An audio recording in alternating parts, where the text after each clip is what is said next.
Hello, everybody. This is Sylvana Candela.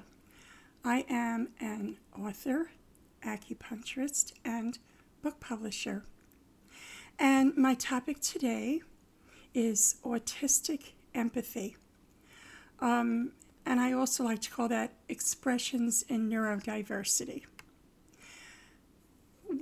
This is something that has been really weighing heavy on me, and why would that?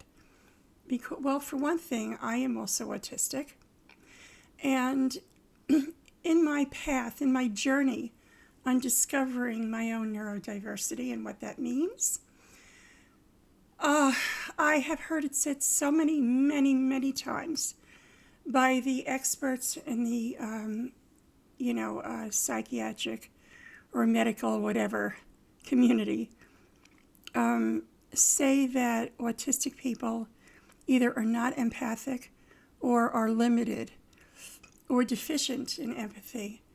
And when I listen to people who are actually on the spectrum like me talking about it, and I know how I feel, nothing could be further from the truth. And I'm here to unpack that a little and why there seems to be such a misunderstanding in the professional community and the community of actually autistic people and neurodivergent people, people on the spectrum. So I'm going to start with just a little personal, what this feels like for me. Empathy basically is when you're able to feel what somebody else feels. The expression, walk a mile in my shoes, that's empathy. So it's not so much sympathy. Sympathy is a little bit different. When you feel bad for somebody, you're sympathetic. But empathy is actually feeling what the other person feels, understanding what the other person feels. And based on that, you can react and respond accordingly. And here's where I think the problem comes in with the neurodivergent, which is moi, and the neurotypical community, which is somebody who, the neurodivergence basically is a relatively new term, and it means we think different. People who think differently. If you look it up, that's the definition.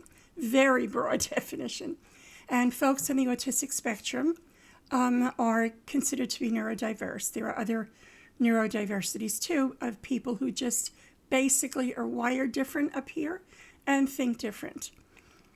But we don't feel different. And we just have a different way of showing it, of expressing it, of understanding it, and of communicating it. And I think that's where the problem comes in, where, folks don't necessarily understand what it is, how we're expressing it, that you can't really judge my empathy by a normal person's empathy because we show it differently. We express it differently. And my own personal feelings with that and experience with that is that throughout my life and the present time, I've always had friends who are in some way neurodiverse, autistic, on the spectrum, different things. And I've noticed, especially recently now that I'm diving into this and studying it more, that we communicate and share our empathy with each other very, very, very well.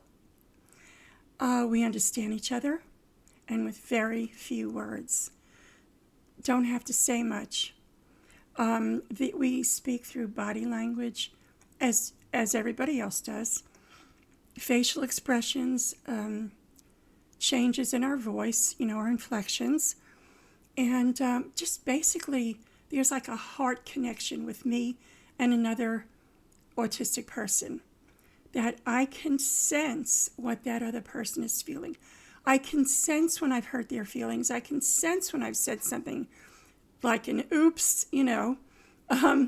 and I also know that when they do and say and things like that with me, it's not personal. and as long as I'm not dealing with triggers of my own, then I don't have to be triggered by it. I can, and I don't, and I'm not, there are very few words that are necessary or that are even desired between me and other people. When a neurotypical person will try and question me about things, about myself, and I feel get a little bit too invasive in my space, that's really uncomfortable for me.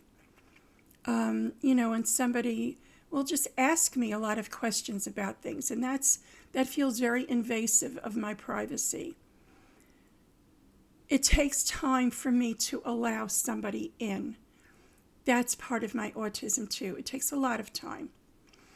But it's also, how shall I say, if we can read each other's signals, it's not that hard really to see, to know, and to experience how the other person feels. That is me, let's say, an autistic person, if you're neurotypical, without having to ask a whole bunch of questions and dive too deep. And, understand that when there's something that I'm uncomfortable talking about, back off.